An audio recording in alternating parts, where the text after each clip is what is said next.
আসসালামু আলাইকুম গাইস। তো আশা করি আপনারা সকলেই ভালো আছেন। তো আজকে আমি আপনাদেরকে একটা গল্প শোনাবো।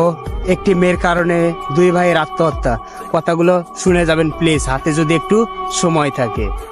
তো একটি ছেলে একটি মেয়েকে অনেক বেশি ভালোবাসতো। ছেলেটা ছিল বেকার আর কাজকর্ম করতো না। তো একদিন ছেলেটির বড় ভাই বলল, ছোট তুই কাউকে কি ভালোবাসিস? বলল, হ্যাঁ ভাইয়া, আমি একজনকে ভালোবাসি। বলল, দেখ তুই আমার ছোট ভাই, তোকে আমি সারা জীবন বসাই বসাই খাওয়াতে পারবো, কিন্তু তোর বউকে কে খাওয়াবে? এই কথাটা শুনে ছেলেটির মাথাটা নিচু হয়ে যায়। বলল, ছোট দেখ, ওই মেয়ের সাথে তোর বিয়ে হবে, তুই কিন্তু আমার একটা কথা রাখলে। বললাম, ভাইয়া ওকে পাওয়ার জন্য আমি একটা কেন 1000টা কথাও রাখতে পারি। বলল, তুই চলে আয় বিদেশে আমার কাছে। তখন ছেলেটি যাওয়ার পরে 6 মাস কাজ করার পরে তার হাতে অনেক টাকা হয়ে গেল। সে একদিন শুনতে পেল তার ভালোবাসার মানুষটা অন্য কারোর সাথে বিয়ে হয়ে গেছে। তখন সে দৌড় দিয়ে যে বলল, ভাইয়া তুমি না বলছিলে ওর সাথে আমার বিয়ে হবে, এখন কি হলো?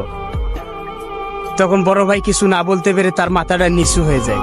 তখন ছোট ভাই ভালোবাসার যন্ত্রণা না ভুলতে পেরে ছাদের থেকে যে লাফ দিয়ে আত্মহত্যা করে।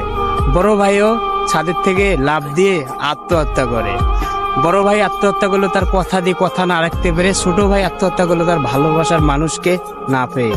তো আমার কথাগুলো যদি ভালো লাগে অবশ্যই লাইক কমেন্ট শেয়ার করবেন। সবাই ভালো থাকবেন, সুস্থ থাকবেন। আল্লাহ হাফেজ, দেখা হবে নেক্সট কোনো ভিডিওতে।